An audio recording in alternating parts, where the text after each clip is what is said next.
Hello, all you dreamers, optimists, and junior Tomorrownauts. Welcome to the Tomorrowland Times podcast, the unofficial home for fans of Disney's 2015 Tomorrowland movie, its prequel novel Before Tomorrowland, and the alternate reality game that introduced us to its fictional universe all the way back in 2013, The Optimist. I'm Nick. And I'm Haston.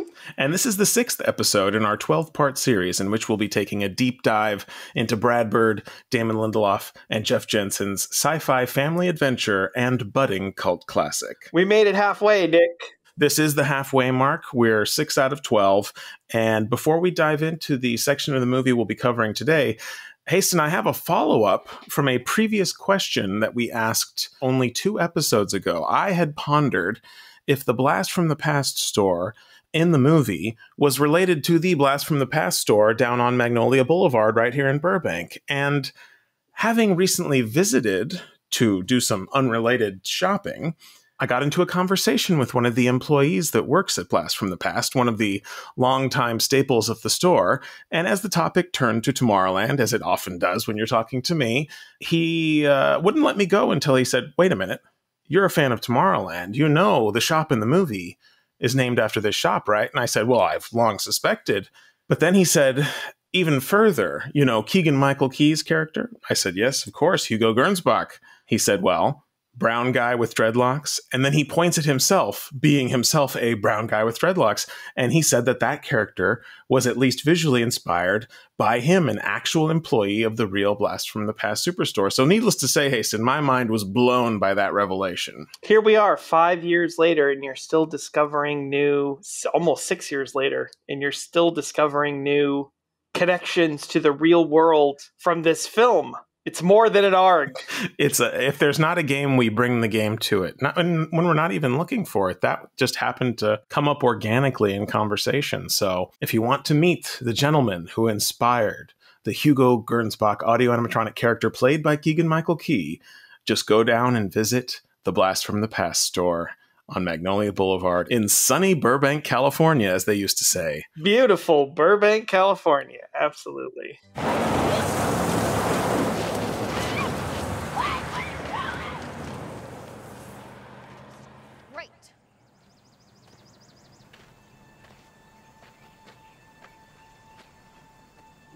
The runtime we're covering today from the movie is 54 minutes and 55 seconds to 1 hour and 5 minutes and 15 seconds, or just over 10 minutes of the movie. So having just lingered on Athena's sweet reminisce into a low fade to black, a hard cut now finds Casey waking up with a jolt to the sound of their stolen truck peeling away, leaving her stranded in the middle of a road. Now, Athena's methods as a recruiter have come under fire a lot over the years, but aside from their contributions to the mystery on the front half of the movie, I do think that there's some method to her madness. As we'll later discover, all was far from well between Frank and Athena, and any attempts to appeal to his generosity while she was present would surely be met with antagonism. I think Athena, leaving Casey stranded to meet Frank alone, was her hedging her bet that she would have a better chance of reaching out to him without their troubled past pulling focus. Haston, what do you think about Athena's unorthodox recruitment methods? Well, okay, so you look at the timeline, right? It's been 20 years at this point in time. 25 years since her exile, because she was exiled after Frank was. That's right. She was exiled. It's been 25 years. Now, mind you, she was still probably she was not a recruiter at that point in time, I assume, after the 84 thing got completely shut down. We do know that Nix attempted to disassemble her, and that would be when she theoretically escaped.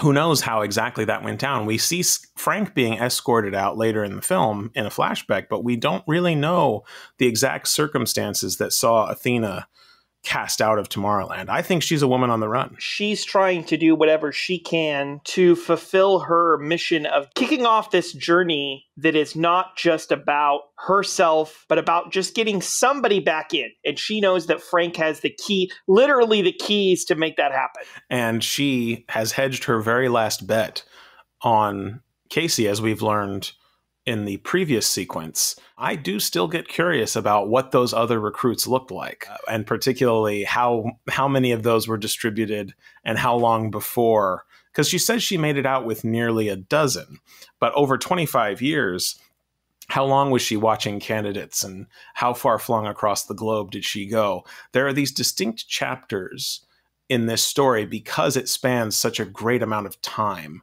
where you can imagine these adventures in really different, distinct combinations of, you've got this period of time before everything happens at the 64 World's Fair, and then you've got Frank getting in and having this childhood relationship with Athena, potentially many adventures. I remember that was one thing that Jeff Jensen talked to us about when we sat down with him, was that he imagined, many years worth of young Frank and Athena adventures between when we see them in 64 and when Frank is exiled in 84. Certainly, that chapter looks very different from the next one for Athena, which would take place, it would be 5 years after 84 that she was exiled. After Frank is exiled, you've got Athena sans Frank trying to deal with what's going on with Nyx. Whether or not he's still using her as a recruiter, we don't know. But you've got that distinct period of her on her own that then transitions into the real world. So you've got the exiled Athena, and that's 25 years of adventures she can have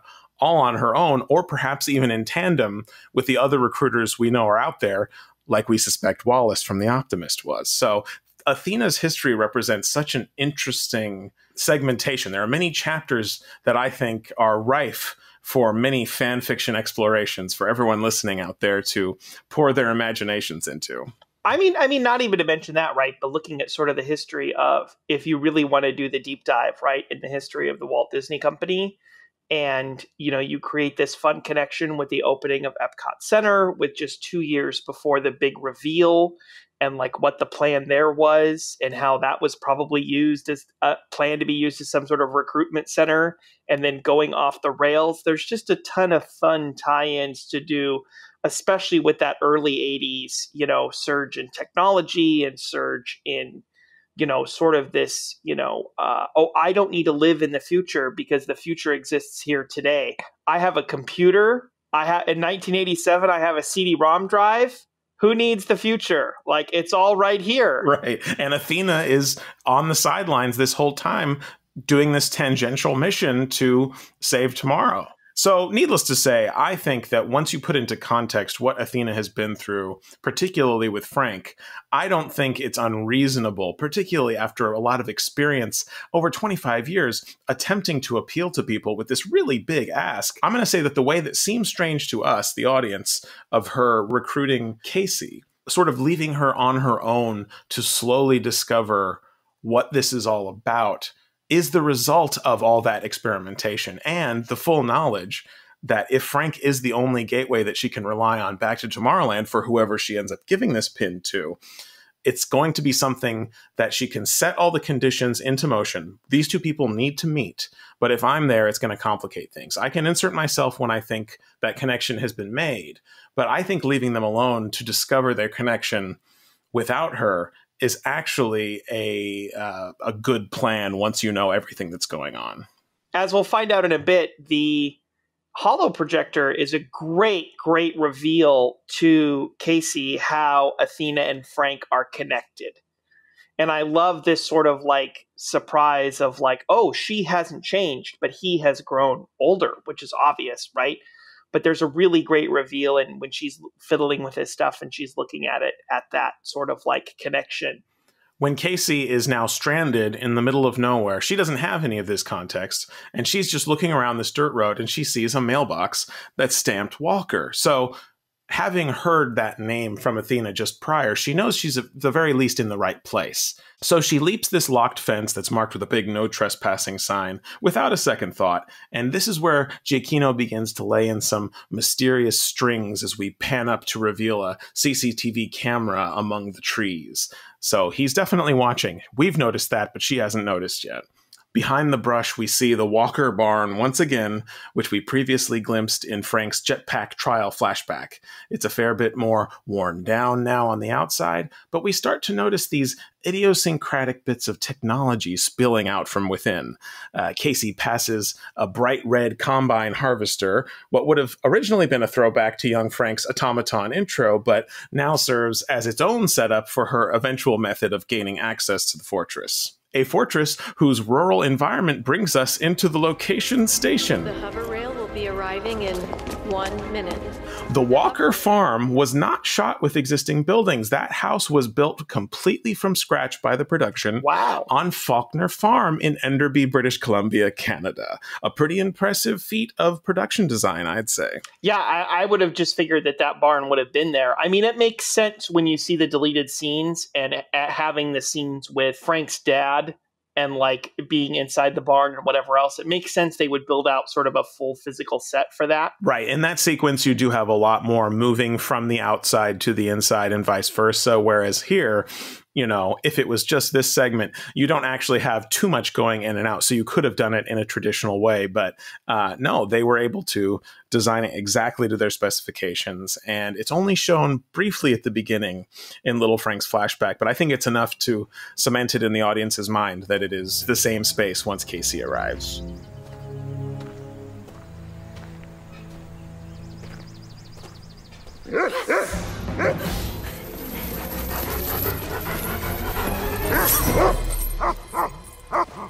And as Casey approaches the house, she's greeted by everyone's favorite holographic dog, Glitchy, which is his canonical name according to an interview that we conducted with Damon Lindelof for our first anniversary commentary.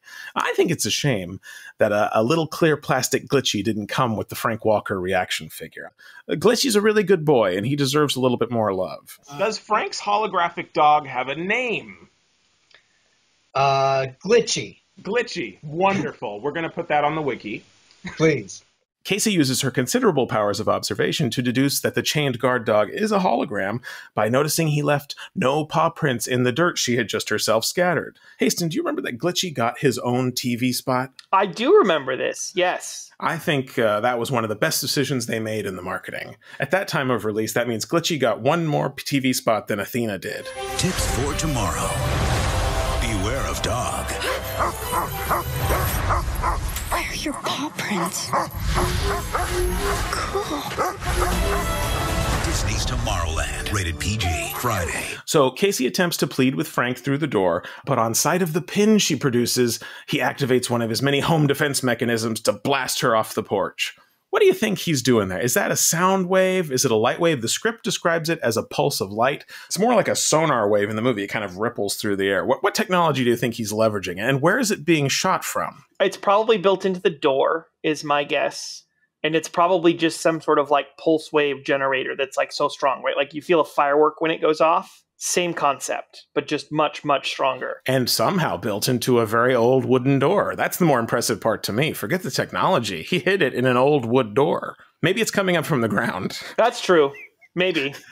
Like at an angle. I'm going to need those schematics. If you're too close to the door, you get sucked into the door, so you have to do it from the side. If this film was a success, Disney Publishing would have put out the Tomorrowland Visual Dictionary, and there would have been a cross-section of the house, and it would have laid out all the booby traps. Take you where? To the place I saw when I touched this. So Frank's intro is shot really low, just on his feet. He's picking up the fallen pin, and then he's obscured behind the flare of the sun. To me, that says this was clearly shot as a big reveal moment for the character, and possibly without too much other coverage, as it was apparently not re-edited to de-emphasize that feeling of this is the first time we're seeing somebody once the opening bookend had been added to the film and we saw his face from the word go right at the beginning of the movie.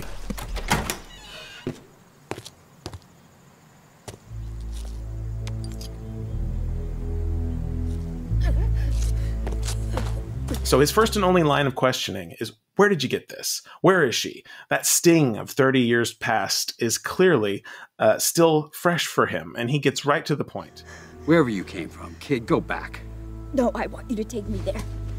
What I saw... What you saw is gone. This, what you're looking for, it doesn't exist anymore. No, I feel like I have to go, like I'm supposed to go. Why? Because they're saving a seat on the rocket ship? Just for you? What you saw was a commercial that was recorded decades ago. It was an invitation that never went out because the damn party got canceled. You are not supposed to do anything. You've been manipulated to feel like you're part of something incredible. Like you were special. But you weren't. you're not. From a character perspective, Haston, this is a really juicy moment for him because he starts talking about Casey, but he very clearly ends talking about himself. He's projecting his own personal experience onto the situation, and it is applicable to Casey, but I'd say even more so, it's applicable to us, isn't it? Absolutely. So when we first saw a clip of this scene, we were sitting at New York Comic Con as one of the only people who cared about this Tomorrowland panel. Lots of things were rushing through my mind. Like, the first thing was, oh, this is George Clooney. Like, wow, this is a legit film. This is going to be awesome. This is going to be the biggest thing ever. Not only is it George Clooney, it's cranky old man George Clooney, which is even better than regular George Clooney. He does this diatribe to Casey, who we just see laying there because we didn't see the context of, or maybe we did and I just don't remember. But at that moment, after The Optimist had ended a year earlier, this felt like it was directly like projected for us. Like we were in this exact moment, right? George Clooney reached through the screen and was putting his hand on our shoulder and saying, you guys need to realize what's not about to happen. For me, that was like the first thing of like, you know, we didn't get anything else, right? Like I remember we were over at a friend's house till like 9 p.m. thinking, oh, it's Super Bowl Sunday. They're doing an ad. This is it. The game's starting again. Like, this is the start of that game. But in our defense, it wasn't just that they were doing an ad. They had put up a countdown clock, which is a classic alternate reality game technique. Absolutely. And then we didn't get it. And then we go to New York, and we have literally an exclusive clip of George Clooney yelling at us about how we're not supposed to do anything. This isn't for you. You felt like you were part of something incredible, but you weren't, and now you're not. But through your ingenuity and continuing to this very day on this very podcast, we continue to write our own future and make it something, whether the party was canceled or not. That's right. And thankfully, because of the conversations that we've been lucky to have with the creative teams on both the film and The Optimist, we know that this life parallel was completely unintentional in both directions. It was always written into the script like this, and that was not something that was intentionally being played on in The Optimist experience, because when they were building it, they couldn't have known whether or not there was going to be anything else or how the studio marketing department was going to carry that torch. So it was just this perfect storm of circumstances that led to us having this bizarre center seat for George Clooney's character's feelings toward the subject matter itself that we had lived not a year before. And we're in the process, the first time we saw the scene, we were in the process of coming to terms with the fact that this was too real. I don't think it was quite clear to us, even in that moment, because here we were still rushing out into the streets of New York thinking they wanted us to go to Tesla's apartment because they had inserted a preview of the book in our goodie bag at the panel that featured the exact street address. And we thought, oh, this is it. So we kept looking under rocks, and little did we know that George Clooney had shown us the exact clip we needed to see, but we weren't ready to hear yet at New York Comic Con 2014. There is a short little cut line from Frank in the screenplay here where he underlines, yeah, it's real. And it was amazing. But then it changed. It all changed.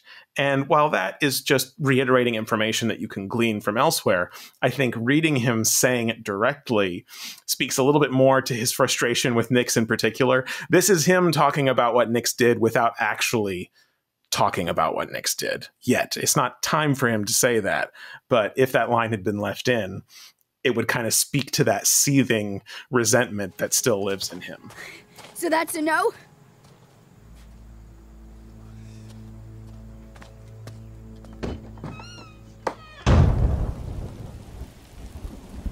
So, of course, he slams the door on Casey, and we've got this lovely match cut to the night where Casey is sitting stubbornly on his porch in the pouring rain, and she sticks her tongue out at the camera, and she knows he's watching him through it.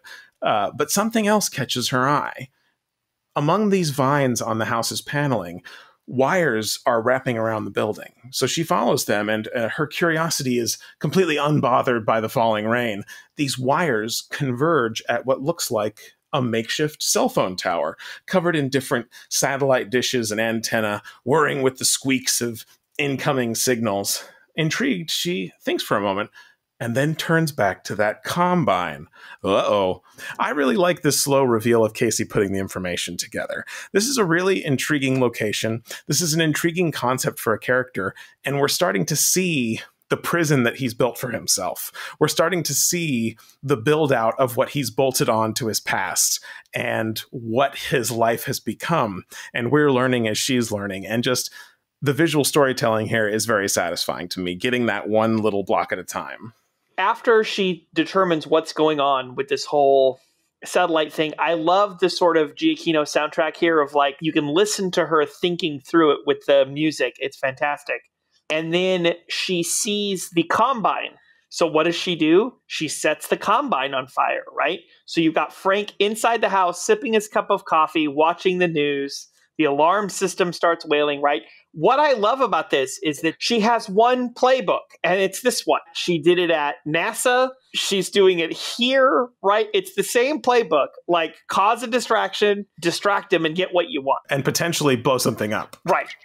So she's Casey the Destructor, and that manifests itself in every way she attempts to get wherever she's trying to go. And it certainly works here, because Frank spins around to his 6-screened home security monitor, and he sees that combine on fire, and he curses under his breath, and he begins to unlatch this, paranoid series of locks on his door, playing right into her hand, of course. And then he grabs this fire extinguisher.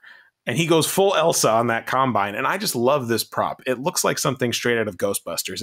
It's akin to the jetpack that he made as a kid. It's like a fire extinguisher, but it's got all these other parts bolted onto it. And it's just a really great piece of prop design. And they did have it on display before the release of the movie. So we were able to see that puppy up close, which was nice. I'm really sad that we didn't get the full through line of the combine with the deleted scenes in the front. Yeah. I mean, obviously it's in the Dreamer's cut. But still, I do hope that all of those young Frank deleted scenes are eventually released on some kind of physical format and aren't streaming exclusives anymore, because, you never get to really see it in its full glory when it's on the Movies Anywhere platform. And fingers crossed, maybe it'll even be in 4K once it comes to Disney Plus. That is still yet to be determined. Oh, you little...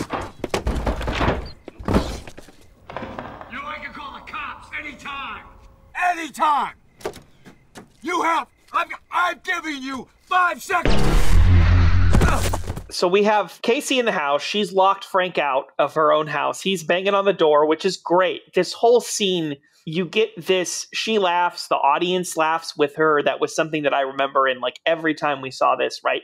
This whole play out is so satisfying. Yeah, it's a little bit Wile E. Coyote and the Roadrunner.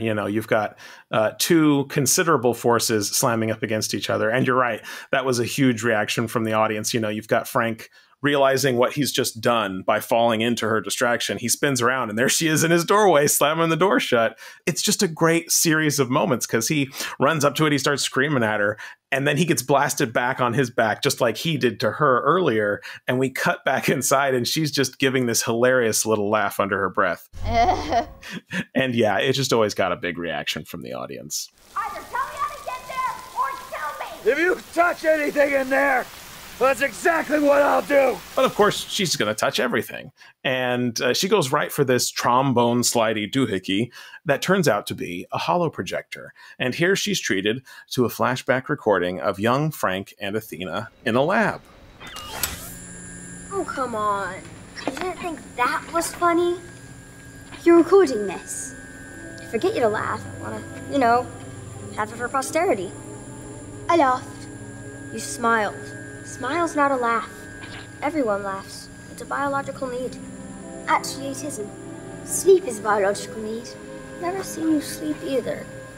In this scene, they debate laughter being a biological need, and Athena denies that it is, of course, but young Frank decides that he's committed to one day making Athena laugh. He's putting it on his bucket list. Of course, Athena, as a robot, seemingly limited to the functionality of her programming, would assume that laughter is not a biological need. For her, it just doesn't compute. It's not part of what she was built with. And now this seems like a cute little debate, but it's laying the groundwork for an existential turn of character that Athena will complete with Frank at the film's end. It becomes clear at the end of this recording that he still doesn't know the truth about her at this point, and it's starting to weigh on her. I also like that in the background of this scene, we can see slick Tomorrowland versions of the teleporter hoop that's in Frank's living room, which will come back to very good use later, and we'll discuss that fight scene next week. Well, sooner or later I'm gonna make you laugh. Until you do, I'm not gonna stop trying. Maybe you should. What? Stop trying. Why? Must we record this? So when we went to Disneyland and we went to the press junket for the Blu-ray, which we got invited to, which was awesome, we actually had a chance to sit down with Raffi Cassidy and Thomas Robinson, the kids in the movie, and they remembered a lot more to this sequence than that was shown to us in the film. Now, we haven't found any production documents, and it's not in the screenplay to corroborate that, but it's interesting that they might be just remembering Brad Bird making them do a large number of takes, or we might actually had something that didn't make it into the movie here. Right. That's still a big question mark. It is possible that they shot variations of this that just aren't reflected in the one shooting draft of the script that we have. But I also do know from talking to other people involved with the production that one of the additional reasons they decided to reframe and restructure the opening of the movie to start with George Clooney was that so much of the drama on the farm was hinged on this kid playing young Frank. And they were just, I think, worried that the performance wasn't quite where it needed to be to open the movie. It was perfectly fine in the context of the scenes in the finished film to them, but it wasn't quite there to be the opening character that you're supposed to connect with. So my guess would be that, yeah, it might just be that Brad needed to get quite a few takes from these two to make it feel as natural as it does, because I do think that the version of the flashback in the movie really works. I mean, their interaction feels quite natural, and they've got great chemistry. Talking to these kids was a hoot, too, because it's always a reminder that, acting kids are literally just kids, which is just great. And, they're playing geniuses, both of them. So you almost expect some kind of precocious genius sitting across from you, but you're talking to them. No, they're just actors. They're just kids. They're normal kids that happen to be in extraordinary professions. There was this one, I think a little part of it, but there was this one scene we spent 100 takes or something filming in this laboratory as a flashback, and we put so much work into that, and I thought it was a really cool and kind of funny bonding moment in the scene, and I think it would have been great to have that in the movie. And it wasn't the one that was in the movie, it was a different one? Because they gave you the one flashback, but it was really short, right? Yeah, it was just an extended version of that. It was maybe 4 times that length. It was the entire scene. It's quite an important storyline, because when Casey sees that, she realises that there's a connection. So I think that's quite an important storyline. So Casey really takes this in and starts to put 2 and 2 together about what's going on with Frank and Athena. And she puts down the holoprojector and she turns to Frank's mantelpiece. Although for me personally, I don't think I would stop at one flashback. I would probably try and cycle through that thing before Frank breaks in and tells me to stop using it. I want to see everything that's on there, however big that futuristic hard drive is and how many videos it can hold. And in the screenplay, all of those earlier Athena recollections originally lived here. So I think it would have been more along the lines of Casey cycling through a couple and then landing on the lab test scene as we see it in the movie.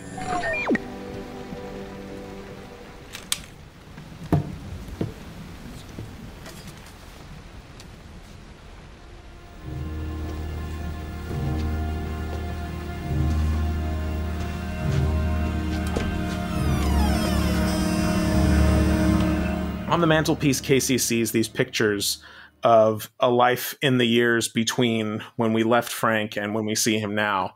And I thought it was a really nice touch to have him reconcile with his father, even just tangentially through some of these set pieces that we can see, a Frank older than young Frank and younger than modern Frank embracing his father. And, it's just one of those peripheral details that makes you feel good about the story, that there are at least some happy endings here. And even with losing a lot of the dad at the front of the movie, this still really worked in the final cut for me. Absolutely. Because, the one taste you got of it was of this completely tumultuous relationship.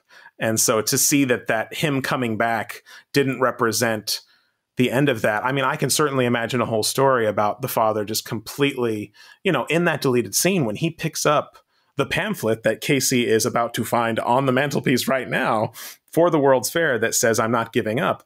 The father gives this look like, "Oh my God, I've pushed my son too far." And I think there's an immediate look of regret. And so when that was still in the movie, you can definitely draw that through line where there was probably a dad trying to find his kid and literally had nothing to go on. And he comes back 20 years later, from 64 to 84. Now, of course, there may have been intermittent trips back and forth that we're not documenting, but still the idea that at some point in the 80s, they reconciled after his exile. It's just a sweet little grace note on the universe of this story. What's interesting about this pamphlet is it's one of the only things that's an actual World's Fair item that's in the movie. They didn't redesign it right in order to they're worried about clearance issues or whatever. No, this is an actual World's Fair pamphlet, which is fantastic. And still, I believe, easily obtainable on eBay for anyone that needs to put it on their Tomorrowland shelf, which I say confidently knowing I have a few of them already. The best part about a lot of this fair stuff is that they made millions of it and it's not super desirable yet. All the stuff that's kind of not directly connected to Disney is still pretty inexpensive to purchase. Definitely add it to your collection. I have a couple as well. Because they were so mass produced, they don't hold the same value as some of the rarer items that were either snatched up or thrown away. These were all meant to be keepsakes. And so you've got them all over the country from people who now have eBay and can easily list them. So this is a great way to start collecting, particularly if you're a fan of Tomorrowland. There are a couple vintage items that actually did make their way in and weren't custom made for the movie.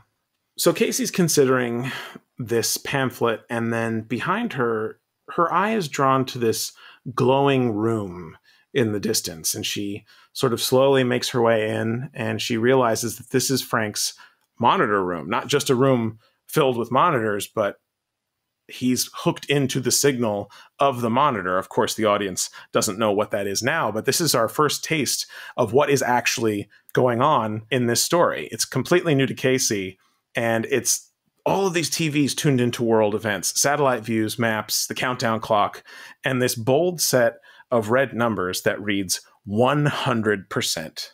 So something is absolutely certain. She doesn't know what it is. The audience doesn't know what it is. But we're transitioning here from what was almost exclusively this mystery story into finally getting some concrete answers about what this movie is trying to say. And in the screenplay, we had another deleted instance of the pin's interference that occurred here, where Casey holds it up to the monitor screens, which then get covered in static. And the screenplay also describes a shot that explicitly shows her noticing the cables from the monitor leading out the window to the antennas that she saw earlier. I think we put two and two together as the audience, and we don't necessarily need that spelled out for us, that the thing she saw outside connects to the thing that she's seeing inside.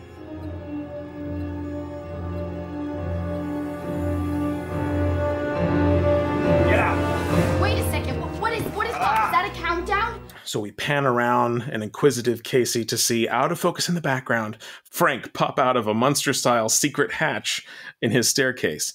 Could this house get any cooler? So many neat things. Also really attenses to his concern around Nick sending his goons to get him. Now, as Frank enters the monitor room, we've officially begun my favorite scene in the movie. So I thought it deserved to be broken down line by line as we also move with Casey out of the realm of mystery and into the realm of hard sci-fi concepts.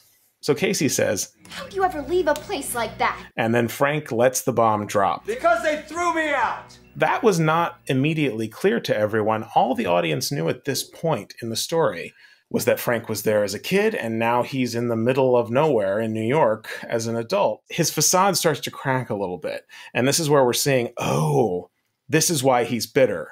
That thing he said to her earlier was actually him talking about himself. That's not something you could know on a first viewing in the middle of it. But here, is where you're given that piece of information. Okay, this guy's cast out. He saw something amazing, and he felt that same feeling that Casey did. So the way in which these two characters are linked becomes clear in this moment. And it really does sink in for Casey in this moment, too. I think it's clicking for her in her head, and he offers a little bit more. They threw me out, and they locked every door back in. I admire Casey's presence of mind in this moment, because my gut instinct in this situation would be to hone in on that word they. You know, we don't know it's Nick's yet, but he says they threw me out. And my immediate curiosity would be about who's the they. But she is clearly a lot smarter than I am, and she jumps right to what she already knows. She compares with the information, the very little information that she's been able to get out of Athena, and says, Was it because you built that something that you shouldn't have? Frank's legitimately surprised about that. He says, Who told you that? Even though I think he can probably figure it out if he paused for a moment and realized the only person that she's been talking to is Athena. So he knows exactly who gave her that pin.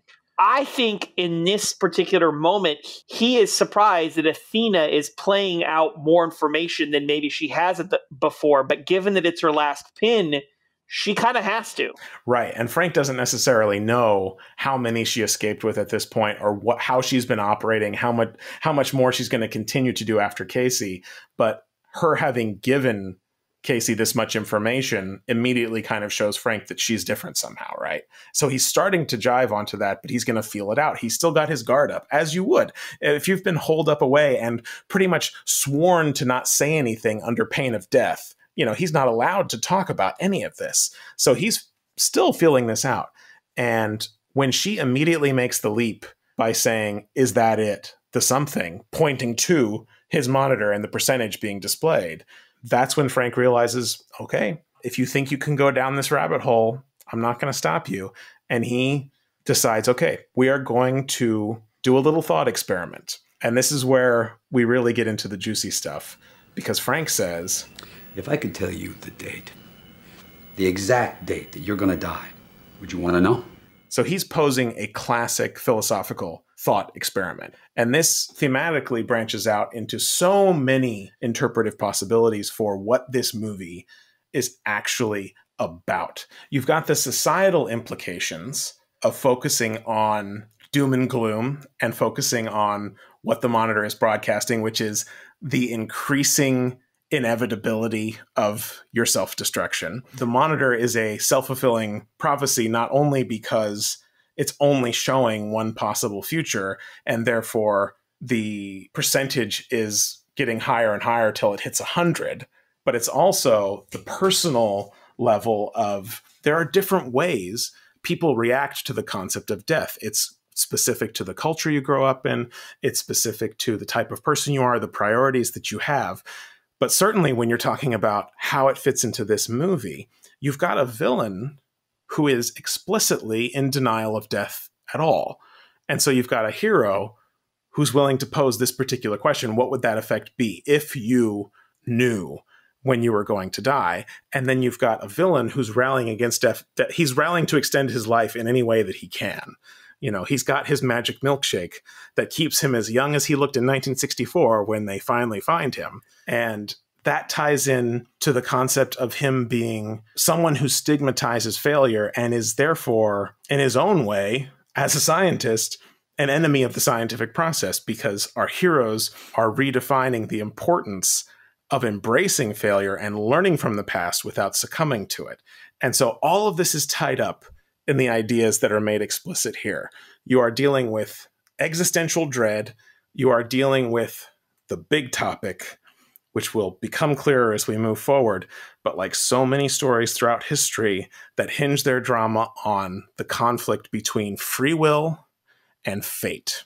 And this movie is no different. It is asking a large question about determinism and free will. So Casey just comes out of the gate questioning the premise of the thought experiment at its core. She says, how would you know? Because she knows it's not possible. And he just says, let's say that I did. And she's not having it. She's like, are you a psychic? What's your basis for, whatever? This is a stupid hypothetical. And Frank implores her to use her imagination. Let's accept that there is a world where I know with absolute certainty the exact time of your death. Now, you want me to tell you or not? And her reaction is super fast here. She tackles a really big concept and kind of breaks it down to its component parts to determine her priority on this question. She says, Of course I would. Who wouldn't? But what if accepting my death is what causes it? So the answer is yes. I would want you to tell me, but I wouldn't believe you. So she is attempting to reconcile this paradox of a concept in her head. And she's doing it rather quickly. And she comes to a fairly brilliant conclusion already. Obviously, the ramifications of that are going to continue to play out through her journey. But she's taken this idea of, if I accept my death, is it that acceptance that will ironically cause it? And if so, I have to believe what you're saying, but in my belief, am I bringing it about in a way that I wouldn't if I didn't? And so she has decided to round that square by saying that I want you to tell me, but I'm not going to believe what you tell me, which is a pretty advanced solution to have so quickly and right before our eyes. And I think it's just such a great character-defining moment for her. What a unique, strange parallel, like from a personal perspective, that we underwent with the last year. This collective global challenge that we faced over the last year that almost kind of presented this hypothetical, in person. This is one of those scenes where I think that the audience, when they saw it, because, reading a lot of reviews at the time, there was this dismissiveness of this entire scene because it felt so scripted and just so ready to go. But there's a lot of hard sci-fi insight into this that I think that people were just very dismissive of because it presented it in this not just non-serious way, but in this way of, no, Casey has thought about this stuff and she has decided that knowing when something is going to end is fine, but that's not the battle. The battle is changing that. The fact that it was so dismissive of this conversation during the time kind of plays into this monitor inevitability-ness that sort of happened. Oh, well, this is a hard sci-fi thing that they tried to resolve really quickly. And it's like, yeah, the answer is that you are told, hey, you're going to probably, this is probably going to happen to you. Like, do you want to actually fix it or not? Right. And you're instantly getting how not only are Frank and Casey linked, but this is how they're different. This is where they need each other, where Frank is so confident in this algorithm that he regrettably has contributed to, that has created this monitor that he's now all consumed with in the same way that Nix is on the other side. He has succumbed to the inevitability of the future. And everyone else has gone along with it because I believe that the increase in that monitor's percentage, percentage of the inevitability, is representative of this global lack of hope, this global lack of imagining anything other than this inevitability. And so it does start to feed in on itself. And going back to the larger existential question we posed about Casey in the last episode, she simply doesn't accept that.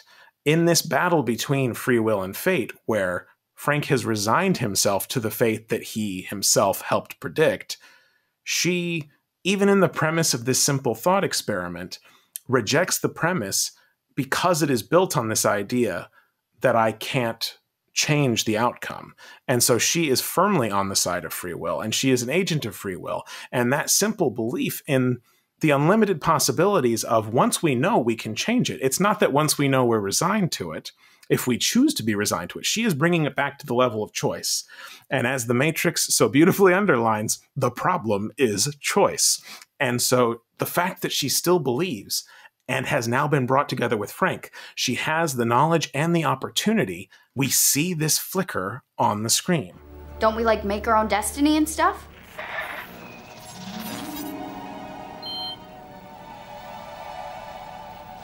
And as Frank opens his mouth to explain it for what has got to be the 20th time, suddenly he sees behind her all the monitors flicker just for a moment. And those images of the apocalypse are replaced with more pleasant imagery like blue skies and clouds. Casey doesn't see it, but Frank does, and it stops him cold. That's the moment that he realizes he has been playing into the system. He doesn't know the ramifications of it yet. He doesn't know why it's happening yet, because quite frankly, he doesn't know the extent to which Nix has taken advantage of the monitor and in what ways he's using it. What Frank knows is it's got this good skeleton that can reasonably predict things. He is not yet hip to the idea that it's also projecting this one narrow thing, and in that projection has driven us all towards that inevitability, rather than starting with this wide swath of possibilities and saying we could go out in any direction. She has immediately made the universe of possibilities open up in this one direction, even though on the monitor we see it only goes down to 99.9994, which I love that the name of this track that Giacchino gave it was the top 0.006%, which is great because it puts Casey in this top 0.006% simply by believing that we aren't out of options and saying we can find a way. Now, she could have believed that, as she seemingly did on her own out in the middle of nowhere. But until she got to the point where her optimism met the opportunity to enact that optimism, she didn't move the needle. There was no flicker because she wouldn't have had the ability to exercise her imagination. And so now the fact that these two have been brought together by Athena means that, okay, there's not a big chance, but a door that was previously closed has been opened because these two have come together.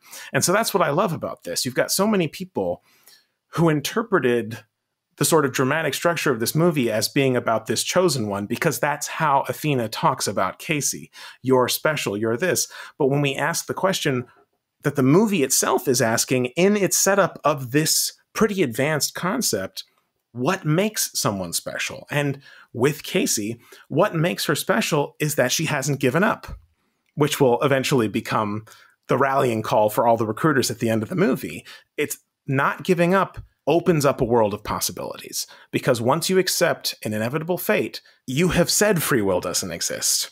It's not even a statement on the metaphysics of the universe. It's simply a statement on what you are allowing yourself to have access to. And as we talked about last week, in kind of our long, exit diatribe, like, I feel like this exact point is sort of where we're at with society right now, literally right now. Like, it is just phenomenal, like, as part of this podcast, going in and rewatching it and sort of seeing this dynamic of, are we willing to accept the fate? Can we change it? Right now, obviously, we weren't talking about 100% doom and gloom with something like COVID, right? In the real world, we don't have a monitor telling us that, except the metaphorical parallels of the monitor, which to me become even more resonant than COVID or anything else of the pandemic, is the idea of social media as the monitor. And so the way people think about the world, you can't deny the way people talk about their culture now has been shaped by what they think is possible based on what they're being shown of the world. And if the algorithms, it's just so interesting that the Walker algorithm is the thing that this movie says is at the core of the monitor. And indeed, we find ourselves in a real world where we're talking about algorithms all the time and what content algorithms are surfacing to you. And so to me, what could be a more modern, applicable message than this movie that is literally showing you a technocrat that has taken advantage of a technology that was started by our hero with good intentions, but has been used to surface to the entire world only the most negative visions of the future. Because the goal is that negativity should drive people to want to make a change, but it's not. And so we're doubling down, tripling down on the negativity. And, if that doesn't sound like my Twitter feed, my Facebook feed, my YouTube feed, like when I start going down this path of negativity, I don't know what does. And it certainly can personally make it feel like certain things aren't possible because you're not seeing those possibilities reflected alongside everything else. So they seem less important or even less viable than the constant stream, the deluge of negativity that you're seeing both in the news and in people's reactions to it, because those create more interactions and the algorithm is explicitly designed to surface the content that creates controversy, that creates more people being interested in commenting on it. And, we can personally see that you tweet something critical and it gets a lot more engagement than tweeting something celebratory, right? And so there's part of it that is how the algorithm is exploiting things that are intuitively within us as humans, right? And your mention about how people react to this news. When I was researching this episode, I found this article that I will link to in the show notes from the BBC, which is aggregating a lot of real world research that has been done to this thought experiment. The idea of, if you could know when you're going to die, would you want to? It cites a lot of research being done by different academics in regard to studies examining how people react to the concept of death. Obviously, they see that there is some variance based on culture, but one of the more interesting observations that the article pointed out that made me think of Tomorrowland was this idea that how a society reacts in aggregate is very different from how an individual reacts to news of their personal death. Because often the idea of being given a life expectancy by your doctor, yes, can have a variability of reactions in different people based on their own personality. But in general, you get this appreciation of the time that you have left, right? While in a large group, if you push out the idea of world destruction, it leads to more xenophobia, it leads to more racism, it leads to more putting up of walls towards the other, right? It leads to what Nick said at the end of the film about why Tomorrowland had to stay closed and stay protected, because they're just going to do what they did there over here. Why invite them in? Right, exactly. And according to the real world researchers who are looking into, sociological reactions to this, that is a predictable response at a population level. And so Nix theoretically should have seen that coming, but he sees it as a condemnation of humanity when he had this other idea of how they should react in his mind if everyone react as he, the individual, did. But as we're seeing, individual people react very differently than groups of people do. And so there is an interesting, last week we were talking about individualism versus community-minded thinking. And so this is almost the other side of that coin, right? Where you can have Casey Newton, who has this innate inability to accept walls that are put in front of her. If she is Casey the Destructor, she's just going to blast through the wall and say, as long as I've still got a fighting chance, I am going to continue to try and find it. She doesn't have access to the monitor in the same way Frank does. And so it does start to seem like, in a certain way, and as we will see play out in the dramatic conclusion of the movie, if you apply it back to the real world, a question I've been asking myself is Tomorrowland saying we need to shut down Facebook? Is that the solution? I mean, this is the personal struggle that I think that we see individuals making all the time, right? Like, I know personally that in the wake of the pandemic, I had to change the news sources, people, ideas, things I was following because they were going down this monitor path, right? And I still feel like we're sort of there, as we were talking about last week. The collective community and information that can be provided by this. Well, let's just show people the worst and hope people make the decisions individually to make them better. That's not where we are, right? That's sort of this broken inverse optimism, right? I hope people make better decisions because I'm going to show them the worst thing that happens versus something like Casey's. I'm going to do the best. Can't we just change it? Can't it just not be that inevitable thing? Why do you even have to tell me this to begin with? Okay, you say we've got 20 years of till climate change takes us over. Great, that's 20 years to change everything. You have this challenge of how do we do the next thing? How do we do our own sort of personal monitor destroy, yet still remain connected to the information, and people and things that we love and enjoy? And that's the rough part about what this last year showed me, is that some of my friends are the monitor. They have been taken over by this. They have been taken over by this inevitability, doom and gloom, and this is where we are. In a sci-fi context, they can provide a level of metaphorical certainty that we don't have access to in the real world. So, Frank, who built this algorithm, knows how revolutionary it is in the universe of the movie. But we have no level of confidence in how much information and how that information is being processed by the feeds that we plug ourselves into, because our monitors do not have access to reverse tachyons that are reverberating back from the future, right? So we are dealing with a more fallible data set. And so while in the real world, I think we could say the moral is we need to take stronger hold of those algorithms, have more transparent access to what is being surfaced, and really examine our relationship with it. In this movie, you get more into a debate that I imagine we're going to touch a lot more deeply on when we reach the final episode. But this question of at what point can you reform something, and at what point do you have to burn it to the ground and start from scratch, which is obviously the resolution that they eventually come to, and the movie has received a fair bit of criticism for doing. There was a lot of ideas out in the world that they needed a more nuanced approach to. Well, couldn't they, in the movie, show that the monitor was broadcasting good, hopeful ideas? And I would say that actually closes off. If you were to do that at the end of the movie, I think it would close off a lot of the real world interpretation that we are now able to integrate with this movie and our relationship with it. It would kind of seem like this really prescriptive path, whereas it's posing a big question and then it's throwing it to us and saying, you want utopia? Here's an identified problem that deals with both technology and humanity and how they interface. And we don't have the solution, but we know what the solution isn't. And the Nix mentality isn't it. The way we deal with the monitor is not it. And in this fictional universe, it was something that grew too big to be allowed to continue to exist. But in our world, it's a lot fuzzier because it's not one thing. It's everywhere.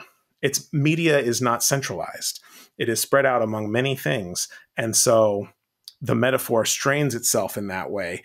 But certainly, I find myself thinking about how it is expressed in this movie more often than I ever could have predicted when we first saw it. Well, absolutely. And I think that when this film came out, when we're talking 5 years ago, we were just at this period of time right before this became an issue, like very shortly before. And I think that, as I assume in a monitor style history of Tomorrowland, right, that the monitor broadcasting the negative results was not how it started and was not how it was turned on, right? It's just... And there are indeed some deleted scenes that expounded on the path to that kind of inevitability. So you're absolutely right about that. Right, but that's the same sort of Trojan horse that we developed, right? Oh, I followed my friends or new internet friends that I've discovered on a social media platform because I like what they said and I like what they shared.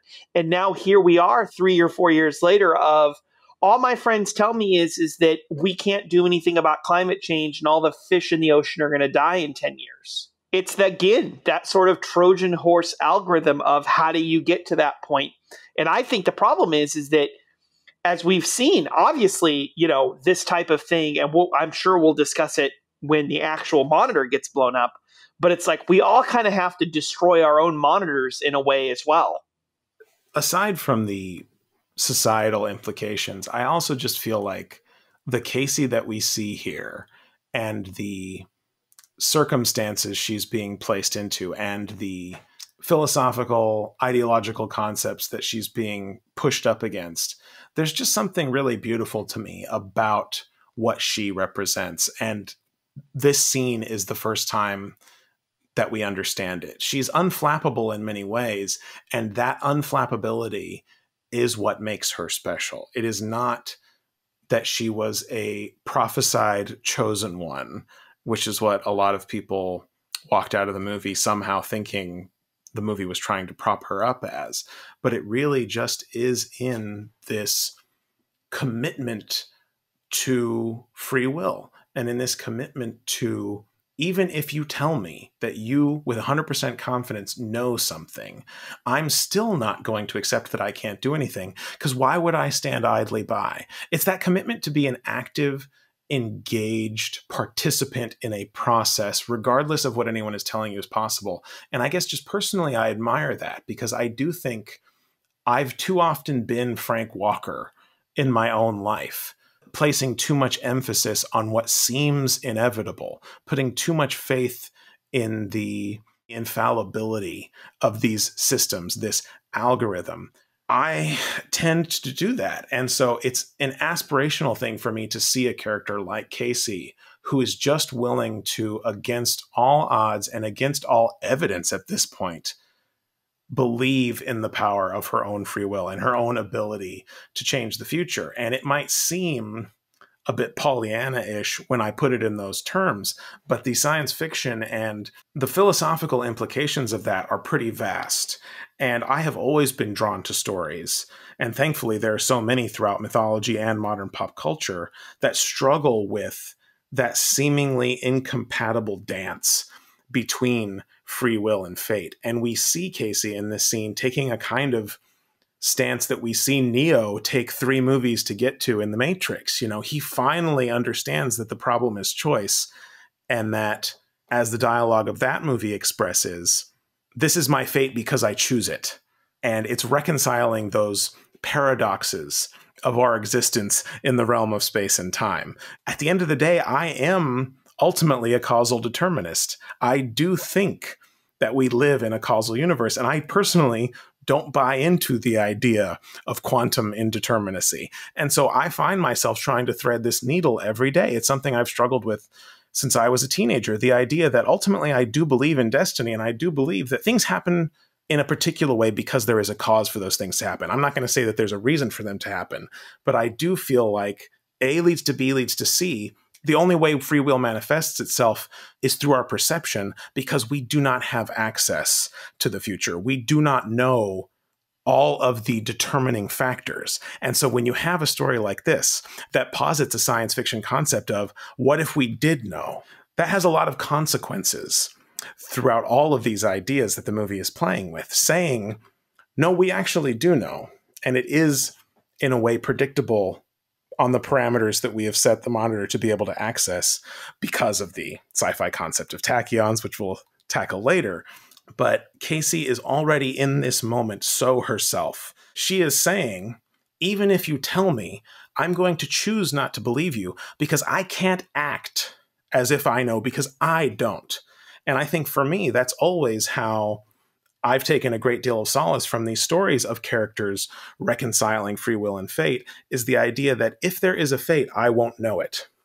And that even if choice is me coming to understand choices that outside of space and time have already been made, my perspective is still locked in parallel to that timeline. And I think in a very down-to-earth, character-driven way, that is what Casey is saying here when she gives her response to Frank. And so there's this profundity that hit me like a ton of bricks the very first time I saw this scene, where I'm like, this movie, it's a joke for me to say this movie is my religion, but in a large way, this scene is describing how I think the universe actually works. And it's doing it through characters interacting with each other in a really subtle, subtextual way. This is not on the surface here. And so everyone who walks out of Tomorrowland thinking, this movie is about what that Hugh Laurie said at the end, I'm like, no, that is the topic. That is the topic of the movie. The themes are expressed through the decisions made by these characters, particularly through the decisions Frank, Casey, and Athena will all make together as we march towards the end of the movie. Who are you, kid? There's one last thing I'd like to talk about before we wrap this sequence up. In the years since Tomorrowland came up, I am so relieved to say the pop culture community has had a dramatic reassessment of the work of Damon Lindelof. But at the time this movie came out, I think his reputation, earned or unearned, depending on which side of the debate you're on, really played into how people felt about this movie. And that was particularly frustrating for me because we had talked enough to both Damon and Brad Bird to know that certain conceptual complaints people had about the film were the result of contributions Brad Bird had made and not Damon Lindelof. Obviously, I think the two of them work together in tandem beautifully. There was this perception that the guy who ruined Lost and the guy who ruined Prometheus had come in and written this movie with Brad Bird, and people loved the work of Brad Bird. People loved Iron Giant and Ratatouille, and they had heaped a lot of undue blame on Damon for collaborations that he had had with other people. I mean, anyone who digs in to how the writing of Prometheus actually went down will know that a lot of your list of complaints are Ridley Scott decisions and not Damon Lindelof decisions. And for me, I really loved the ending of Lost. So I came into this film already as a fan of the writing of Damon Lindelof. And so it has been very gratifying to see, with The Leftovers and Watchmen being the two projects that immediately came after Tomorrowland for Damon, people's eyes are really opening to what his contributions tend to be, what type of writing he tends to offer. And I still stand by this scene as just one of the finest examples of his writing, and his signature just bleeds right through for me. And I loved The Leftovers. I think it might be the greatest TV show ever made. I loved Watchmen, and certainly we should probably do a whole episode on the thematic parallels between Watchmen and Tomorrowland. Absolutely. Because we've got two Tomorrowland writers working on that show. You've got Jeff Jensen and Damon Lindelof, and I think the villain of Watchmen is so inextricably linked to what they were trying to do with Nyx, and to the larger audience, obviously, more successfully. But I do think it will be worth talking about how they fulfill different iterations on the same concept, and even some striking visual parallels that come out of that. This is just my little love letter to Damon Lindelof and the public redemption that he has kind of had in the larger view of pop culture. I never really gave up on the guy, and I always thought Tomorrowland was a really great expression of his creativity. But in this scene, perhaps more than any other, I think I just look to it and I say, there's something to aspire to for anyone who writes for the screen. It's difficult, right? Because I think the general, sort of playing the devil's advocate here, the general layperson was expecting a theme park land in a movie. And I don't think they were expecting these sort of deep concepts presented in this particular way. They're like, oh, we want to see the kid like go to the World's Fair and then go to Tomorrowland, and then he's going to be there and there's going to be like rockets and like maybe they'll go to space. And there's a kid, and the kid's probably going to go to space too, because all kids get to go to space in Tomorrowland, right? And so it's this very like, they wanted this saccharine sweet version of what Disney futurism is, but what they don't understand is in all of these concepts, we have seen Disney futurism go that same direction. Things like Alien Encounter and these other sort of like more adult things, you know, where the future isn't just so bright and cheery, right? And now we've gotten to the point where we don't even want to call the park that was originally about the future. We don't want to put the word future in it anymore because we're too afraid what that means and it might get out of date, and we want to sell people with properties of right now and whatever else. The Tomorrowland brand was already one of these extremely broken and difficult concepts to wrap around. And I think that Lindelof and Bird and whatever saw that, right? And we see that, and we'll get to this in a later episode, you know, when they go back to Tomorrowland and it's got that signature black goo all over it that you see in the real spaces. I mean, to the point where out here in California, they decided we don't want to paint it white anymore because it's too hard to maintain.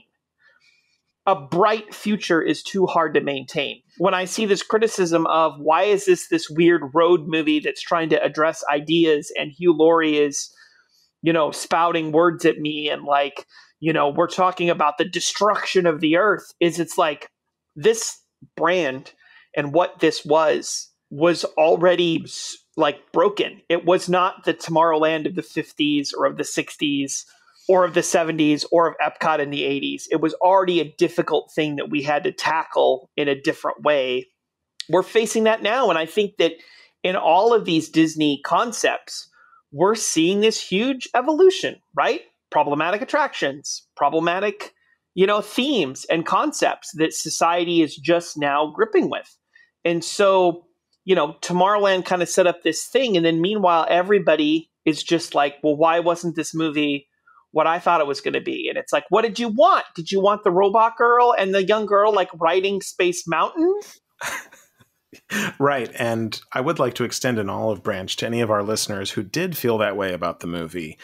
First of all, I totally respect you having listened this far into our show. But secondly, it occurred to me the other day that a lot of what people are asking for when they say the types of things you're talking about, I want to tell them as a recommendation, an honest, sincere recommendation, you're asking for Meet the Robinsons. That will give you almost exactly what you're asking for. And that's not a slight against Meet the Robinsons. It's just, I don't think this movie was ever trying to be that. Like, even in the earliest iterations of the story that did not have Frank, did not have Casey, and were much more ensemble casts across the world, it was never going to be that unexamined utopia. It was always going to struggle with big ideas. Not necessarily these exact big ideas, but that question of what happened to the future, what happened to our concept of the future, that was always the question. And so if you want a movie that has a lot of screen time in a utopia, there are other options out there. It's just that was never going to be this. And that's simply getting down to the problem of expectation. And maybe The Road to Tomorrowland would have been a more accurate title than just Tomorrowland. Is that bad?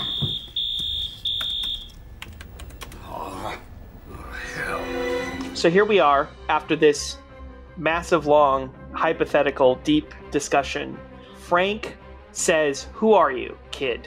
And Frank looks deeply at Casey in confusion and wonder, and alarms ring, which for us signals the end of this segment and this episode. Our leads in this two-hander story have finally been flung together, and as Casey's questions start to be answered, the hard-headed Franks are only just beginning. If you have any questions or comments, feel free to drop us a line on Twitter @TheTomorrowTime or send us an email to press@tomorrowlandtimes.com. That's PRESS@tomorrowlandtimes.com. If you'd like to record us an audio message or complain about our view of the metaphysical universe, we'd love to hear any memories you might have of the first time you saw Tomorrowland, or any other concepts that are resulting from the film, and we might just play it on a future episode. We want to thank everyone for continuing to take this walk through Tomorrowland with us. Join us next time as we observe Exiles Reunited. We'll be joining you, as always, from Tomorrowland Times, which we will keep alive as long as humanly possible to ensure that there is always a place where dreamers can stick together.